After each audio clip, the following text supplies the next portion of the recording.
कैसे भारत की नारी शक्ति की उड़ान को रोक दिया गया, उनके सपनों को बेरहमी से कुचल दिया गया। हमारे भरसक प्रयास के बावजूद हम सफल नहीं हो पाए। नारी शक्ति वंदन अधिनियम में संशोधन नहीं हो पाया और मैं इसके लिए सभी माताओं बहनों उनसे मैं क्षमा प्रार्थी हूं। साथियों, हमारे लिए देश हित सर्वोपरि है, लेकिन जब कुछ लोगों के लिए दल हित सब कुछ हो जाता है, दल हित देश हित से बड़ा हो जाता है, तो नारी शक्ति को, देश हित को इसका खामियाजा उठाना पड़ता है। इस बार भी यही हुआ है। कांग्रेस, डीएमके, टीएमसी और समाजवादी पार्टी जैसे दलों की स्वार्थी राजनीति का नुकसान देश की नारी शक्ति को उठाना पड़ा है। साथियों, कल देश की करोड़ों महिलाओं की नजर संसद पर थी। देश की नारी शक्ति देख रही थी। मुझे भी ये देखकर बहुत दुख हुआ कि जब ये नारी हित का प्रस्ताव गिरा तो कांग्रेस, डीएमके, टीएमसी, सपा जैसी परिवारवादी पार्टियां खुशी से तालियां बजा रही थी। महिलाओं से उनके अधिकार छीनकर ये लोग मेजें थपथपा रहे थे। उन्होंने जो किया वो केवल टेबल पर थाप नहीं थी, वो नारी के स्वाभिमान पर, उसके आत्मसम्मान पर चोट थी। और नारी सब भूल जाती है, अपना अपमान कभी नहीं भूलती। इसलिए संसद में कांग्रेस और उसके सहयोगियों के उन सबके व्यवहार की कसक हर नारी के मन में हमेशा रहेगी। जल थल गगन में इन नेताओं को देखेगी तो वो याद करेगी कि इन्हीं लोगों ने संसद में महिला आरक्षण को रोकने का जश्न मनाया था, खुशियां मनाई थी। कल संसद में नारी शक्ति वंदन संशोधन का जिन दलों ने विरोध किया है, उनसे मैं दो टूक कहूंगा। ये लोग नारी शक्ति को फॉर ग्रांटेड ले रहे हैं। वो ये भूल रहे हैं कि 21वीं सदी की नारी देश की हर घटना पर नजर रख रही है। वो उनकी मंशा भांप रही है और सच्चाई भी भली भांति जान चुकी है। इसलिए महिला आरक्षण विरोध करके जो पाप विपक्ष ने किया है, इसकी उन्हें सजा जरूर मिलेगी। इन दलों ने संविधान निर्माताओं की भावनाओं का भी अपमान किया है और जनता द्वारा इसकी सजा से भी वो बच नहीं पाएंगे। साथियों, सदन में नारी शक्ति वंदन संशोधन किसी से भी कुछ छीनने का नहीं था। नारी शक्ति वंदन संशोधन हर किसी को कुछ न कुछ देने का था, देने के लिए संशोधन का था। ये 40 साल से लटके हुए नारी के हक को 2029 के अगले लोकसभा चुनाव से उसका हक देने का संशोधन था। नारी शक्ति वंदन संशोधन 21वीं सदी के भारत की नारी को नए अवसर देने, नई उड़ान देने, उसके सामने से बाधाएं हटाने का महायज्ञ था। देश की 50% यानी आधी आबादी को उसका अधिकार देने का साफ नियत के साथ, ईमानदारी के साथ किया गया एक पवित्र प्रयास था। नारी को भारत की विकास यात्रा में सहयात्री बनाने और सबको जोड़ने का प्रयास था। नारी शक्ति वंदन संशोधन समय की मांग है। नारी शक्ति वंदन संशोधन उत्तर, दक्षिण, पूर्व, पश्चिम सभी राज्यों की, हर राज्य की शक्ति में समान वृद्धि का प्रयास था। ये संसद में सभी राज्यों की आवाज को अधिक शक्ति देने का प्रयास था। राज्य छोटा हो, राज्य बड़ा हो, राज्य की आबादी कम हो या राज्य की आबादी ज्यादा हो, सबकी समान अनुपात में शक्ति बढ़ाने की कोशिश थी। लेकिन इस ईमानदार प्रयास की कांग्रेस और उसके सहयोगियों ने सदन में पूरे देश के सामने भ्रूण हत्या कर दी है, भ्रूण हत्या कर दी है। ये Congress, TMC, Samajwadi party, DMK जैसे दल इस भ्रूण हत्या के गुनहगार हैं। ये देश के संविधान के अपराधी हैं। ये देश की नारी शक्ति के अपराधी हैं।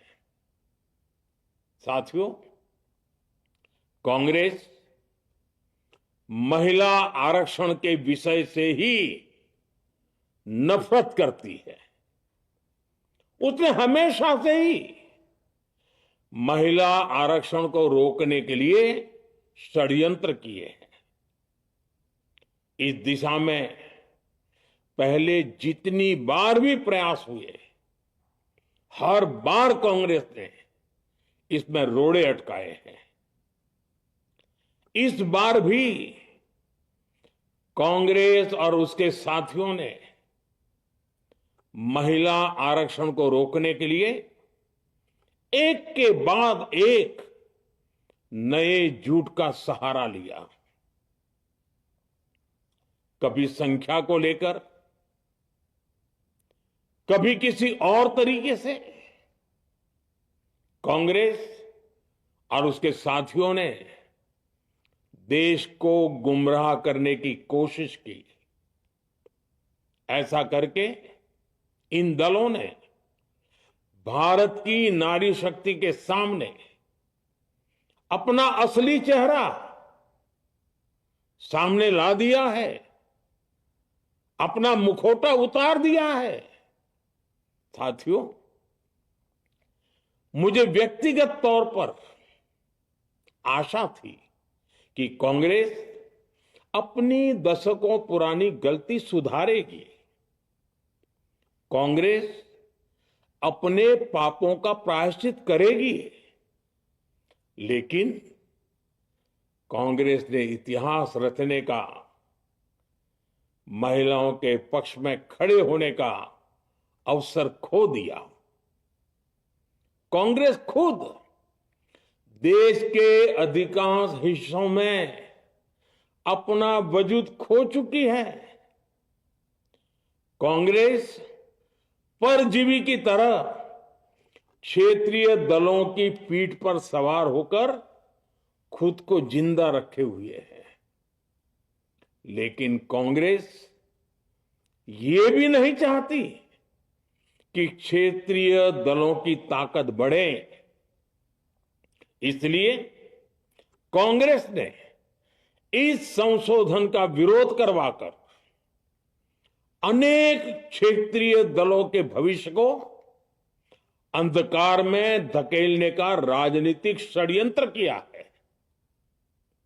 साथियों, Congress, Samajwadi party, DMK, TMC और दूसरी पार्टियां इतने वर्षों से हर बार वही बहाने, वही कुतर्क गढ़ते आए हैं, बनाते आए हैं। कोई न कोई टेक्निकल पेंच फंसाकर ये महिलाओं के अधिकारों पर डाका डालते रहे हैं। देश राजनीति का ये भद्दा पैटर्न बराबर समझ चुका है और उसके पीछे की वजह भी जान चुका है। भाइयों बहनों, नारी शक्ति वंदन अधिनियम के विरोध की एक बड़ी वजह है इन परिवारवादी पार्टियों का डर। इन्हें डर है अगर महिलाएं सशक्त हो गई तो इन परिवारवादी पार्टियों का नेतृत्व खतरे में पड़ जाएगा। ये कभी नहीं चाहेंगे कि उनके परिवार के बाहर की महिलाएं आगे बढ़े। आज पंचायतों में, लोकल बॉडीज में जिन हजारों लाखों महिलाओं ने अपनी क्षमता को साबित किया है, जब आगे बढ़कर लोकसभा और विधानसभाओं में आना चाहती हैं, देश की सेवा करना चाहती है, परिवारवादियों के भीतर उनसे असुरक्षा की भावना बैठी हुई है।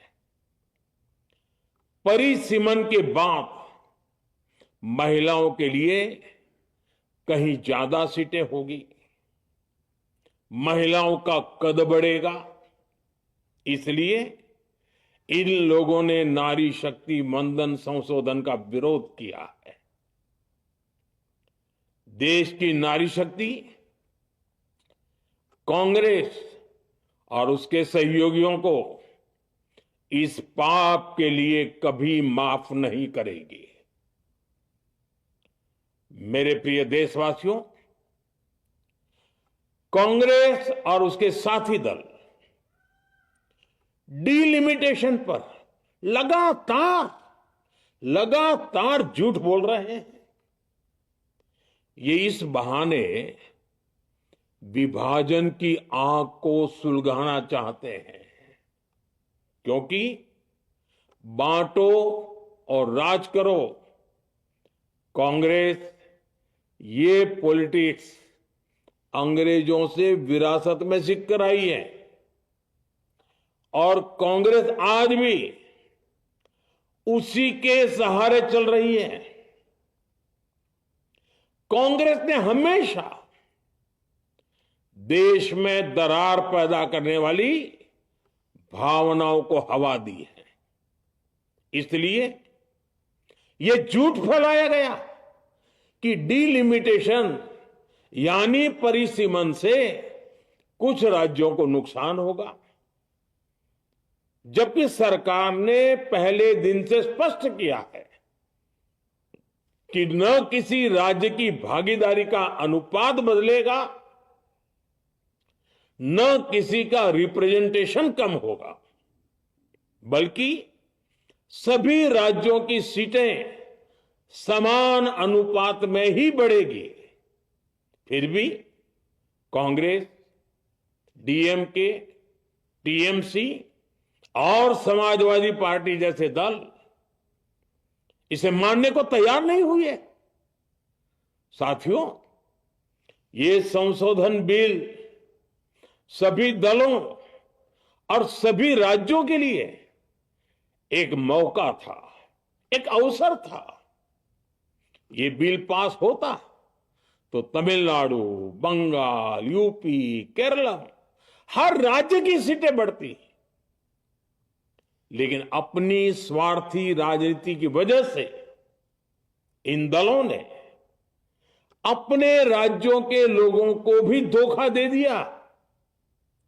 जैसे कि डीएमके के पास मौका था कि वो और ज्यादा तमिल लोगों को सांसद विधायक बना सकती थी, तमिलनाडु की आवाज और मजबूत कर सकती थी, लेकिन उसने वो मौका खो दिया। टीएमसी के पास भी बंगाल के लोगों को आगे बढ़ाने का मौका था, लेकिन टीएमसी ने भी ये मौका गंवा दिया। समाजवादी पार्टी के पास भी मौका था कि वो महिला विरोधी छवि होने के दाग को कुछ कम कर सके, लेकिन सपा भी इसमें चूक गई। समाजवादी पार्टी लोहिया जी को तो पहले ही भूल चुकी है। सपा ने नारी शक्ति वंदन संशोधन का विरोध करके लोहिया जी के सारे सपनों को पैरों तले रौंद दिया है। सपा महिला आरक्षण विरोधी है। ये यूपी की और देश की महिलाएं कभी नहीं भूलेगी। साथियों, महिलाओं के आरक्षण का विरोध करके कांग्रेस ने फिर एक बात सिद्ध कर दी है। कांग्रेस एक एंटी रिफॉर्म पार्टी है। 21वीं सदी के विकसित भारत के लिए जो भी निर्णय, जो भी रिफॉर्म जरूरी है, जो भी निर्णय देश ले रहा है, कांग्रेस उन सब का विरोध करती है, उसे खारिज कर देती है, उस काम के अंदर खलल डालती है। यही कांग्रेस का इतिहास है और यही कांग्रेस की नेगेटिव पॉलिटिक्स है। साथियों, ये वही कांग्रेस है जिसने जनधन, आधार, मोबाइल, स्त्री शक्ति का विरोध किया। कांग्रेस ने डिजिटल पेमेंट्स का विरोध किया। कांग्रेस ने जीएसटी का विरोध किया।